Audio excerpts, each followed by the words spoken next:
இல்லாமல் எந்த தலைமை கேட்டாங்க என்ன பண்ணலாங்க, உடனே என்னுடைய தொகுதி அவருடைய தொகுதி, அவரை நமக்காக சட்டமன்ற உறுப்பினர் பதவியை விட்டுட்டு நம்ம வெற்றி சின்னத்திற்கு வந்திருக்காரு.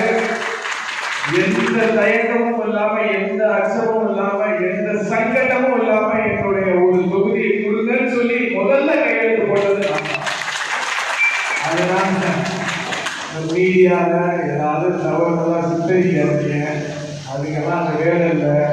என்னோட கான்பிடன்ஸ் லெவல் எனக்கு தெரியும், என்ன பண்ணணும்னு எனக்கு தெரியும். அதனால அறிவுரை சொல்லுவதற்குலாம் ஒரு சின்ன ஒரு இது என்ன சொல்றேன்னா, நாங்க எல்லாரும் வேற கருத்துக்கள் கொண்ட இருந்தாலும் இப்போ தமிழக வெற்றி கலைக்கும் போது ஒரே கட்சி ஒரே கொண்டு இந்த இலவச கண் சிகிச்சை முகாம் ரொம்ப அருமையான ஒரு முகாம்.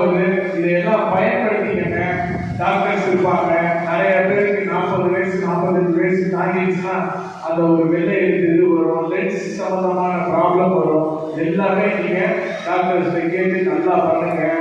நல்லா நீங்க இதை சரி கண்ணை சரி பண்ணிட்டு எதிர்வரும் இடைத்தேர்தலில் தளபதி ஒருவரே வேட்பாளராக அறிவிப்பார். அவரை பெருவாரியான வாக்கு வித்தியாசத்தை நம்ம ஜெயிக்க வைக்கணும்.